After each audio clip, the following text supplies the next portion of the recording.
Hello, welcome to Milo on the Ready.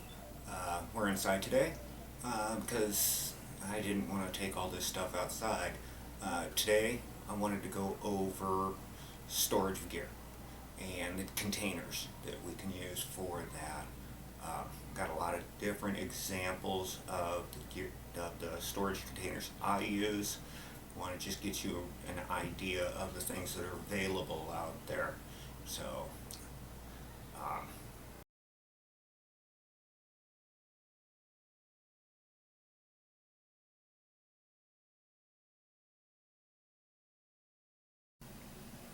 The first container we have here is the 5-gallon bucket. It has become the standard in the preparedness community. They're available in many different colors and lid types. They can be used to store food, gear, and even water. The sealed buckets stack together well for storage and can be labeled as to what the contents are. They can be used for improvised seating also. Large-scale water filters could also be made. The downside of the bucket is the weight that can be carried versus the handle to carry it. Something to really consider when it comes to getting the bucket filled up to a 30-pound capacity. Another thing is the exposure to sunlight for an extended period of time will cause them to break. Even with that, they are still a good container to use. Next comes the backpacks. They come in a variety of configurations and sizes. There are just as many names used for the packs also. Backpacks are good for emergency situations as they can be loaded up and ready to go at a moment's notice. They should have everything you need for 72 hours. The size of your pack will be determined by what you will need. Getting a pack just isn't enough though. It should be appropriate for you. It should be comfortable for you when it is loaded and on your back, and it should have padding for your back and shoulders. And it should only be loaded so that the weight is not uncomfortable when walking or biking. Next comes the duffel bag. They are good for storage also, and there are a variety of styles and sizes out there. Again, weight can be an issue.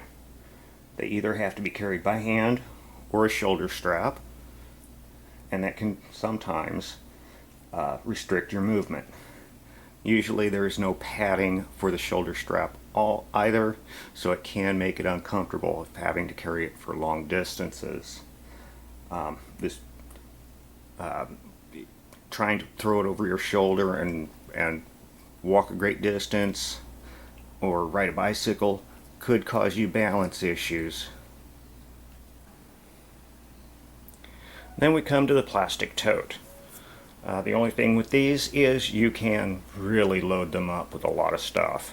They'll get heavy and they'd be awkward to carry.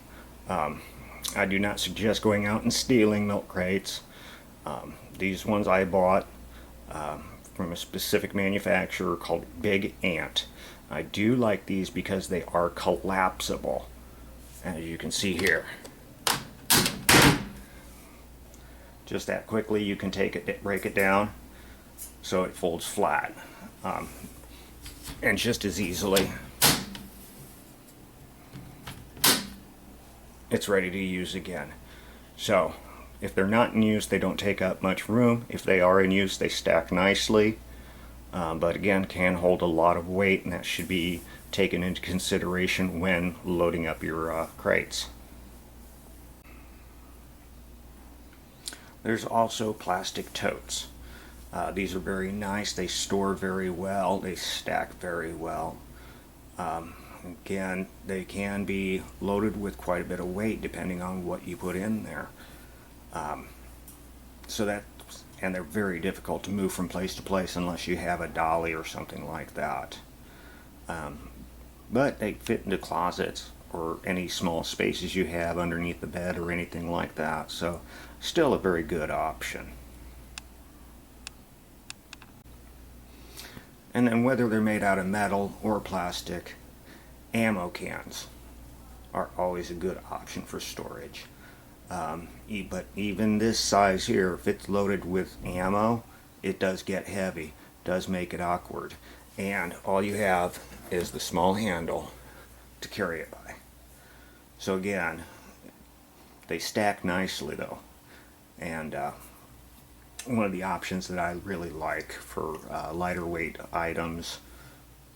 Can even store food in them and use them as rain collection devices if necessary.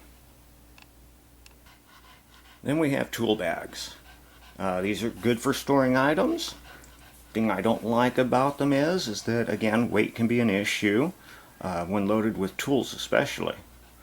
The other thing is they don't stack very well, so they're kind of spread out when they're filled. So not my number one option, but I still do have a couple around. I also have a few of these wooden boxes. I like them. There's plenty of room in them. One of them I store my weapons cleaning gear in. The other one I think is loaded up with my pistol and rifle dies right now for reloading. They stack very nicely, and they are decorative, so even if they were out in the open, people wouldn't know that you have stuff stored in them, like, you know, for the preparedness community. So there's that going for it. They can get a little heavy depending on what you put in there, and they are difficult to transport since they only have small recessed handles in them. And of course this one, thank goodness Milo got out of the chewing phase. Yeah, he got both corners of this crate. So, but a very good option to have on hand too. Now there's just a few items that I would suggest not using for your storage needs. First and foremost, cardboard boxes. That just invites roaches, things like that we do not want getting into our supplies, our gear, or anything like that, especially our foodstuffs. The other one is plastic grocery bags. They just don't hold up very well, and they're hard to carry at times. So I would suggest not getting those. Oh, getting a little warm here in Phoenix. So that's all I have for you today. I want to thank you for watching. I hope this gives you some ideas about some storage containers for yourselves. Go out, find what you can. Buckets, backpacks are always a good thing. Thank you for watching. Please click the subscribe button and click the bell icon to be notified when we have new videos come out. Thank you again for watching Milo on the Ready. Have a great day. Stay safe out there.